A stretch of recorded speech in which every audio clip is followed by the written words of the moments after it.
राम की मां नंदिनी हो चुकी है इनसिक्योर। नहीं माँ, मैं वो बस कहीं जा रही थी तो मैं। अरे तू बता के तो जा, कहाँ जा रही थी? जी हाँ, सीरियल बड़े अच्छे लगते हैं पार्ट 2 में आ गया है ड्रामेटिक मोड़, जहां राम की मां प्रिया से इनसिक्योर हो चुकी है। जितना बड़ा दिल एक माँ रखती है, जितना मैं रखती हूँ, तुम नहीं रख सकते। राम और प्रिया के करीब आने से उसकी मां इनसिक्योर फील कर रही है। और सबसे इंटरेस्टिंग बात यह है कि नंदिनी प्रिया को ये बात बता भी देती है। राम अपने सारे छोटे बड़े डिसीजंस मुझसे पूछ कर लेता था, लेकिन आजकल वो सिर्फ तुमसे पूछता है। मुझे तो बताता भी नहीं है, जैसे कि मैं हूं ही नहीं, जैसे कि मैं एग्जिस्ट ही नहीं करती।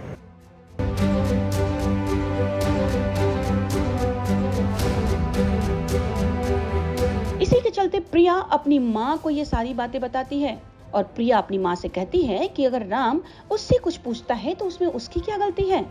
अब बताइए इसमें मेरी क्या गलती है? गलती? नहीं है।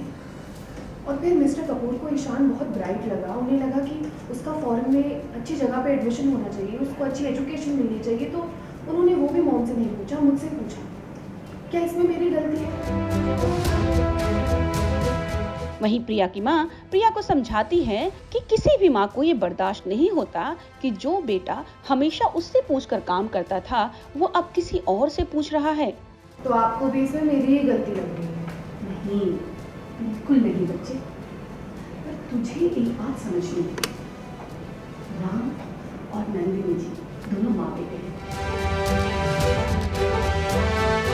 मीरा ये भी कहती है कि इसमें तुम्हारी नहीं बल्कि राम की गलती है, उसे अपनी पत्नी और माँ के बीच बैलेंस करके चलना होगा। प्रिया अपनी माँ को कहती है कि आप भी मुझे गलत मानती हैं, लेकिन फिर प्रिया की माँ उसे समझाती है और कहती है कि जब राम तुम्हारे सामने मीरा माँ कह के मुझे बुलाता है तो तुम्हें भी अच्छा नहीं लगता।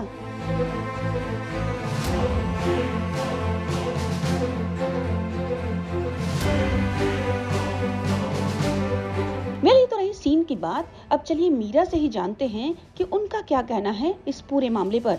अभी तक तो जैसा मुझे लग रहा है कि मुझे मतलब कपूर फैमिली में लोग मुझे पसंद हैं, बहुत इज़्ज़त देते हैं हम लोगों को, और हम लोग तो देते ही हैं, हमसे तो बहुत ऊंचे हैं वो तो। लेकिन इससे पहले कभी प्रिया ने ऐसा कुछ जिक्र नहीं किया, और वो बहुत बैलेंस्ड है, थोड़ी शार्प टंग्ड है, लेकिन मैं देखती हूँ कि वो किस तरह से बैलेंस करती है। तो इससे पहले तो कभी उसने नहीं बोला, तो अभी जब उसने मुझे बोला तो मैंने उसको यही समझाया कि भाई ये काम तुम्हारा नहीं है, ये काम तो तुम्हारे पति का है ना, उन्हें बैलेंस करना होगा अपनी माँ और पत्नी को, उन्हें ये करना होगा। अगर वो पहले शेयर करते थे अपने माँ से तो हल्का फुल्का अभी भी शेयर, किसी भी माँ को बुरा लगेगा। शायद मेरा बेटा होता, मेरे साथ ऐसा हो रहा होता तो मैं भी कहती कि भाई ये तो मतलब आप ये लाइन है कि देखो भाई बेटा बदल गया बहू आने के बाद, बहू की कोई गलती नहीं है यहाँ तो मैंने बस यही समझाया कि भाई राम को बोलो। और मैंने ये भी कहा कि मैं इसमें इन्वॉल्व नहीं हूँ, ये तुम्हें समझना होगा, ये तुम दोनों के बीच की बात है, मैं टांग नहीं अड़ाना चाहती, और मैं मीरा क्यों टांग अड़ाएगी, भाई ये तुम लोगों का मामला है, और मुझे ये लोग अच्छे लगते हैं, मुझे लगता है ये बैलेंस कर लेगी।